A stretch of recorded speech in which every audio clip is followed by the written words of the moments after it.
If you wanted to stop Africa from becoming a superpower, you wouldn't have to invent a new strategy. The blueprint has already been written, tested, and perfected over centuries. You'd start by making sure Africa never unites. The easiest way to do that is by keeping people divided along ethnic, tribal, and religious lines. If they ever start working together, remind them of past grievances. Stoke old wounds. Fund separatist movements. Keep border disputes unresolved. Make sure every time they take one step forward, they take 2 steps back because they're too busy fighting each other. You'd install leaders who serve foreign interests, not their people. Find the most corrupt, the most easily manipulated, the ones who crave wealth and status more than progress. Offer them power in exchange for loyalty. If a leader rises who actually cares about Africa, get rid of them. Assassinate them if necessary. But if that's too messy, just destabilize their government and back a coup. If they talk about nationalizing resources, make an example out of them. If they try to unite Africa, take them out before the idea spreads. You'd keep Africa economically weak by making sure it never industrializes. Let them export raw materials, but never process them themselves. Control the mines, the oil fields, the rare earth minerals. Keep them selling cheap and buying expensive. If a country tries to break free and build its own industries, sabotage it. Place sanctions, destabilize its currency, fund local opposition, crash its economy. If that doesn't work, orchestrate a civil war. People can't build when they're too busy trying to survive. You'd make sure their education system produces workers, not innovators. Teach them history that glorifies their oppressors. Make them think their cultures are primitive.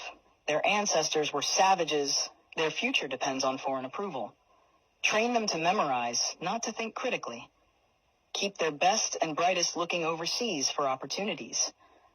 Make them dream of escaping Africa rather than fixing it. Offer scholarships that take their top minds to the West and never encourage them to return. Let the continent keep training doctors and engineers only for them to go enrich other nations. You'd control their narratives.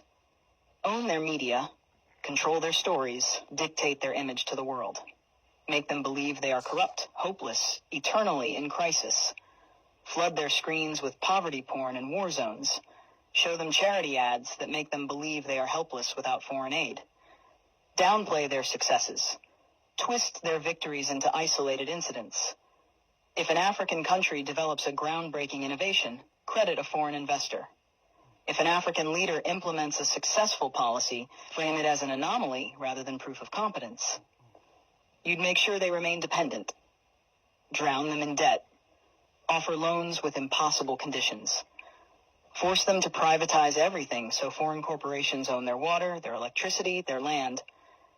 When they struggle, give them just enough aid to keep them alive, but never enough to make them self-sufficient.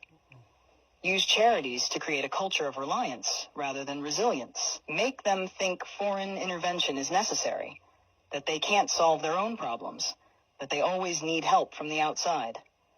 You'd suppress their military strength. Keep their armies weak, their defense industries non-existent. Sell them weapons to fight each other, but never let them develop high-tech military technology. If a country tries to build a strong defense system, accuse them of being a threat to stability. Make sure they always need foreign peacekeepers, foreign military bases, foreign advisors controlling their security. Keep them vulnerable to invasion, coups, and foreign interference. The formula is simple. Divide, corrupt, exploit, miseducate, control. Keep them fighting each other. Keep them looking outside for solutions. Keep them poor, dependent, insecure. Make sure every attempt to break free is met with resistance so strong that the next generation thinks twice before trying again. This isn't a theory. It's history. The real question isn't how to stop Africa from becoming a superpower. It's how Africa can break the cycle despite every effort to keep it down.